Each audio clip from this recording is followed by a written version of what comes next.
যোৰহাটৰ আৱৰ্ত ভৱনত কেন্দ্ৰীয় মন্ত্ৰী বৈদেশিক পৰিক্ৰমা তথা বস্ত্ৰ দপ্তৰৰ ৰাজ্যিক মন্ত্ৰী পবিত্ৰ মাৰ্ঘেৰিটাৰ সংবাদমেল। সংবাদমেলত মন্ত্ৰীগৰাকীয়ে বিকশিত ভাৰত ৰামজী আঁচনিৰ সন্দৰ্ভত কয় যে বিকশিত ভাৰত 2047ৰ সৈতে সংগতি ৰাখি এটি নতুন বিধিবদ্ধ কাঠামোৰে MGNREGAৰ ঠাইত বিকশিত ভাৰত ৰামজী আইন 2025 প্ৰৱৰ্তন কৰা হৈছে। ইয়াৰ যোগেদি গ্ৰামাঞ্চলৰ প্ৰতি ঘৰ গৃহস্থলৈ 125 দিনলৈ নিয়োগ নিশ্চয়তা বৃদ্ধিৰে আয় সুৰক্ষাক সুদৃঢ় কৰা হৈছে।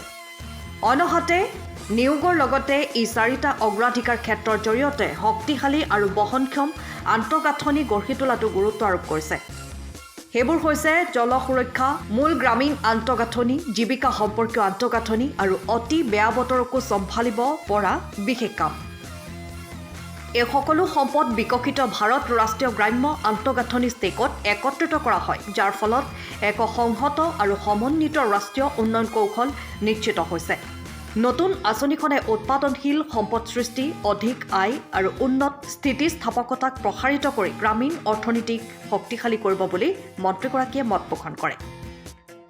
অন্যহাতে মন্ত্ৰীগৰাকীয়ে কয় যে এই আঁচনিখনৰ কেন্দ্ৰীয় আৰু ৰাজ্যিক চৰকাৰৰ অংশীদাৰিত্ব 60ৰ পৰা 40 যদিও হিমালয়ৰ পাদদেশ আৰু অসম তথা উত্তৰ পূবৰ ৰাজ্যসমূহৰ বাবে এই অংশীদাৰিত্ব কেন্দ্ৰ আৰু ৰাজ্য চৰকাৰৰ 90-10 বুলি উল্লেখ কৰে। কাৰণ ইতিমধ্যেই আমাৰ ৰাইজে এই সুদূৰ প্ৰসাৰী যি পদক্ষেপ মোদী চৰকাৰে গ্ৰহণ কৰিছে সেই বিষয়ে সকলোৱে জ্ঞাত। So we are gathered here today to discuss a historic milestone in India's journey towards Viksit Bharat 2047. The Parliament has already passed the Viksit Bharat Guarantee for Rozgar and Ajivika Mission Gramin, which is popularly known now as VBG Ramji Act, a legislation that will fundamentally transform rural employment. For a long time, our villages were seen only as places of need, requiring relief, but today, the government recognizes it as centers of productivity and prosperity. We must acknowledge that this historic shift has been made possible only due to the visionary leadership of Paramadharaniya Pradhan Mantri Narendra Modi ji. His resolve is not just to provide temporary help, but to build a Viksit Bharat where every citizen lives with dignity. আপোনালোকে জানে বিগত সময়ত বিকশিত ভাৰত 2047 চনৰ যি স্বপ্ন দিঠকত পৰিণত কৰিবৰ বাবে মোদীজীৰ নেতৃত্বত চৰকাৰ তথা দেশবাসী আগবাঢ়িছে।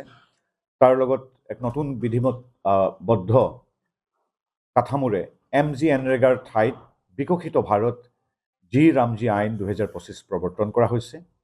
গ্ৰামাঞ্চলৰ প্ৰতি ঘৰ গৃহস্থীলৈ 125 দিনলৈ নিয়োগ নিশ্চয়তা বৃদ্ধিৰে আয় সুৰক্ষাক সুদৃঢ় কৰা হৈছে আৰু 4টা অগ্ৰাধিকাৰ ক্ষেত্ৰত স্থায়ী গ্ৰামীণ আন্তঃগাঁথনিৰে মজুৰি নিয়োগক সংযোগ কৰা হৈছে। বিকশিত গাঁও পঞ্চায়ত পৰিকল্পনাৰ জৰিয়তে বিকেন্দ্ৰীকৃত পৰিকল্পনাক সুদৃঢ়কৰণ আৰু বিকশিত ভাৰত ৰাষ্ট্ৰীয় গ্ৰামীণ আন্তঃগাঁথনি ষ্টেকৰ জৰিয়তে ৰাষ্ট্ৰীয়ভাৱে সংহতকৰণ কৰা হৈছে। ইয়াত মূলতঃ জল সুৰক্ষাৰ কথা চিন্তা কৰা হৈছে। জল প্ৰকল্পত মনোনিৱেশ, মিছন অমৃতসৰোবৰ জৰিয়তে আপোনালোকে জানে 68,000ৰো অধিক জলাশয় পুনৰুজ্জীৱিত কৰি কৃষি কাৰ্যত সহায় কৰাৰ লগতে ভূগৰ্ভস্থ পানী পুনৰ ভৰ্তিকৰণ কৰা হৈছে। এই আইনখন আপোনালোকে জানে পূৰ্বতে আমাৰ আছিল মাত্ৰ 100 দিনৰ নিয়োগ নিশ্চিতি, কিন্তু এতিয়া 100 দিনৰ পৰিৱৰ্তে সেই নিয়োগ নিশ্চিতি 125 দিনলৈ কৰা হৈছে। অৰ্থাৎ আগতে MGNREGA বুলি যিটো কোৱা হৈছিল তাত আমাৰ মাত্ৰ 100 দিন কৰা হৈছিল, তাৰ পৰিৱৰ্তে এতিয়া ইয়াৰ কৰ্ম নিশ্চয়তা 125 দিনলৈ বৃদ্ধি কৰা হৈছে। গতিকে এই কৰ্ম নিশ্চয়তাৰ দিন বৃদ্ধিৰ সমান্তৰালভাৱে কিছু নিৰ্দিষ্ট ক্ষেত্ৰত এই আইনখনে মনোনিৱেশ কৰিব। আন্তঃগাঁথনি উন্নয়ন, আপোনালোকে জানে যে বিগত UPA চৰকাৰ দিনত সৰ্বাধিক দুৰ্নীতিৰ অভিযোগ গ্ৰামীণ অঞ্চলত পোৱা গৈছিল। MGNREGAৰ আইন উলংঘা কৰি বিভিন্ন কাম কৰা হৈছিল যিবিলাকৰ সুদূৰ প্ৰসাৰী ফল পোৱা নাছিল। আমি সকলোৱে গ্ৰামাঞ্চললৈ যাওঁ দেখিছোঁ, কিন্তু এতিয়া এই আইনখনৰ জৰিয়তে কৰ্ম নিশ্চয়তা প্ৰদান নিশ্চয়তাৰ লগতে আন্তঃগাঁথনি উন্নয়নৰ কাৰণে, অৰ্থাৎ আমাৰ গাঁৱৰ আন্তঃগাঁথনি উন্নয়নো হ'ব লাগিব, ৰাইজে কামো পাব লাগিব আৰু পোনপটীয়াকৈ সেই অৰ্থৰাশি আমাৰ শ্ৰমিক বন্ধুসকলে পাব লাগিব। আৰু আজিৰ পৰা 11 বছৰ আগতে যেতিয়া নৰেন্দ্ৰ মোদীদেৱে প্ৰধান সেৱকৰ দায়িত্ব লৈ প্ৰধানমন্ত্ৰীৰ দায়িত্ব লৈ যেতিয়া ধনজন যোজনাৰ আঁচনিৰ অধীনত আমাৰ গ্ৰামাঞ্চলৰ মানুহৰ ধনী দুখীয়া সকলোৰে বেংকিঙৰ সৈতে যোগাযোগ কৰি প্ৰত্যেকৰ বেংক একাউণ্ট খুলি দিছিল। তেতিয়া বহুলোকে উপলুঙা কৰিছিল কিহৰ বেংক একাউণ্ট খোলা হৈছিল, কিন্তু আজিৰ তাৰিখত আপোনালোকে জানে সি অৰুণোদয় আঁচনিয়ে হওক, নিযুত মইনাই হওক, MGNREGAই হওক বা কিষাণ সন্মান নিধিৰ আমাৰ শ্ৰমিকলৈ যি কৃষকলৈ যি আমি 6,000 টকাৰ সন্মান আগবঢ়াওঁ, সেই ধনৰাশি হওক, এইবিলাক এতিয়া পোনপটীয়াকৈ যায়, কোনো মাজত দালাল ৰাজ নাই। কংগ্ৰেছৰ খুদ প্ৰধানমন্ত্ৰীয়ে কৈছিল যে আমি যেতিয়া 100 টকা পঠিয়াওঁ কোনোবা দূৰৰ এখন ৰাজ্য বা কোনোবা এটা প্ৰান্তলৈ, তেতিয়া 85 টকাই 100 টকাৰ হৰলুকি হয়। এইটো আমাৰ ভাষ্য নহয়, এয়া কংগ্ৰেছৰ প্ৰধানমন্ত্ৰীৰ ভাষ্য। 15 টকাহে লাভাৰ্থীসকলে বা হিতাধিকাৰীসকলে পায়। তাৰ বিপৰীতে এই যে বেংক একাউণ্ট খুলি দিয়া হ'ল, সি আপুনি প্ৰত্যেকটো আঁচনি, সি প্ৰধানমন্ত্ৰী আৱাস যোজনাৰ ধনেই হওক বা MGNREGAৰ পূৰ্বতে যিখিনি চলি আছিল, এতিয়াতো আমাৰ জি হ'ল, এতিয়া আমাৰ সকলোবিলাক ধন পোনপটীয়াকৈ মানুহৰ বেংক একাউণ্টত যায় ডাইৰেক্ট বেনিফিট ট্ৰেন্সফাৰৰ জৰিয়তে। এই সুদূৰ প্ৰসাৰীটো কামৰ ফল এতিয়া আমি আকৌ পুনৰ যিদৰে পাই আহিছোঁ, এতিয়াও পাই যাম। এতিয়া শ্ৰমিকৰ 125 দিনটো খুব গুৰুত্বপূৰ্ণ কথা। 100 দিন আছিল, 125 দিন কৰা হৈছে। আৰু মোদী ডাঙৰীয়াই নিজৰ দায়িত্বভাৰ গ্ৰহণ কৰাৰ পিছত দালাল শব্দটো আমাৰ দুইখন চৰকাৰৰ দিনত উঠি গৈছে। আজি 1.5 লাখ চাকৰি দিয়া হৈছে ডক্টৰ হিমন্ত বিশ্ব শৰ্মাদেৱৰ নেতৃত্বাধীন চৰকাৰখনে দিনত মোদী ডাঙৰীয়াৰ সহযোগিতাৰ অনুপ্ৰেৰণাৰে।